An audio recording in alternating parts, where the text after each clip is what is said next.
Здравейте, уважаеми зрители! Здравейте от мен! Започваме с едно важно съобщение. Поради затрудненията на колегата ми с английския, макар че перфектно му създава джапанския, Джапа. решихме да продължим да правим предаването само на български език. Пак ще сме с Постак Нюс, но ще оставим Worldwide за нещо като пояснение, пък изглежда по-яко с него и мързима да сменим имената на страниците, тъй че е важно да пришина. За нещастие ние си оставяме същите. Аз с Спиди, той си Даймекс. Сега да преминаваме към първата новина. давай. Пуснаха залози, че Меси и Роналдо ще станат гаджета. Коефициентът е просто феноменален. Възможността Роналдо и Меси да станат гаджета се равнява на 251. Така че залагайте смело. Понеже и двамата са добри с топките, не се съмнявам в тяхното разбирателство. Пък един е аржентинец, другия португалец, така че излезе перфектната сапунка. Меси, трябва да знаеш, че ти си единствен човек, с когото искам да споделя златните си топки. Роналдо, и аз бих споделил моята златна обувка с теб, но нашата любов е невъзможна. Кака ще ми се сърди? Заеби даже ти. Аз искам само теб. Мой веселост. От гледна точка да се запазим приятелството, спряхме сериала до тук. Сетих се.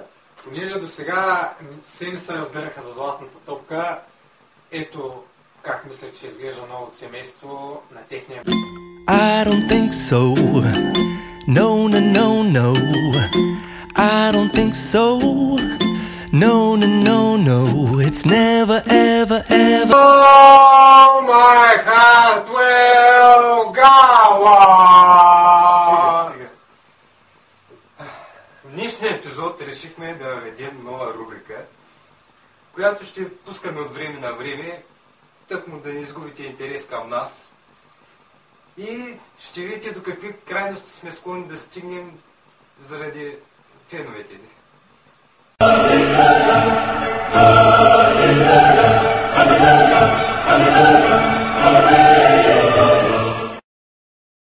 Здравейте! Това е първия Постак Чалендж. За днес сме приготвили едно класическо изпитание за нас, ако може така да се нарече. Нещата, които ще използваме са кола, добрия стар ментус и чифт боксерки, за да се пробудим след това. И най-важното, двама простаци.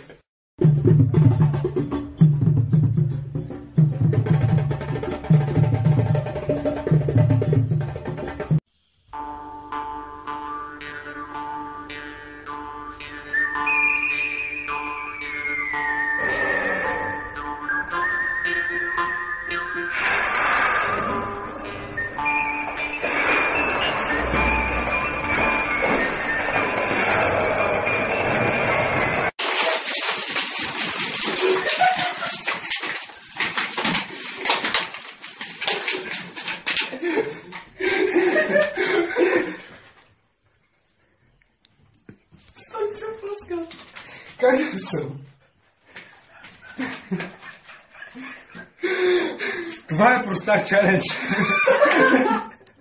Надяваме се да ви е харесало. А сега може да преминем към следващото новина. Най-големите цици се разхождат в Русе, а с най-малки в Бургас. Не искаме да обиждаме никого, но според антропологични изследвания в България са излезли резултати, че в Русе се разхождат най-големите бюстове, в Монтана са дебели, в Бургас са най-фини, с най-дълги носове се раждат в Ловеч, а в столицата мъжете са с най-широки ramени. Знаем, че от цялата история мъжете чуха само за циците, така че продължаваме в тази насока. Като цяло разликата между обиколката на женските гърди в отделните области на страната не е голяма, за разлика от другите лесни характеристики. Средната стойност за България е 82,3 см, като се отличават с най-малка гръдна обиколка в Бургас с скромните 81,6 см. Но дамите от Морския град могат да се успокоят, че са с най-финна талия в България. След като разбрахме, че Русе е едни градини напред, мисля да продължим в женска посока и да ви запознаем с 10-те най-големи грешки, които прави женския пол по време на секс. Номер 1 е: очакват мъжа да мисля като жена. Да бе.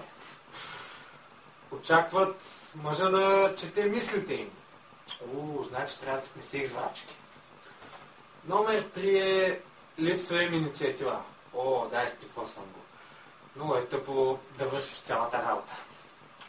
Номер 4 е: липса на спонтанност.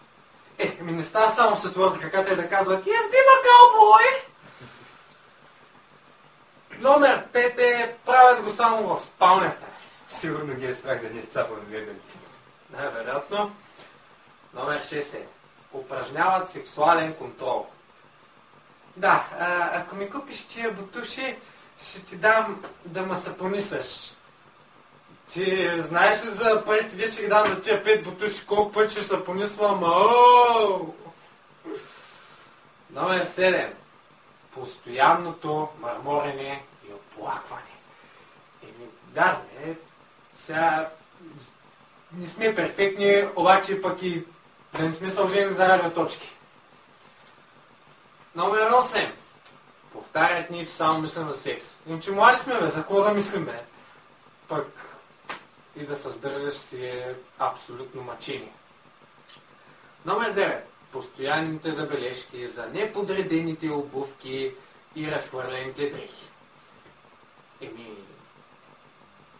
Няма смисъл да не се опявам постоянно за дребни работи, след като или иначе ще продължим да ги правим. Номер 10.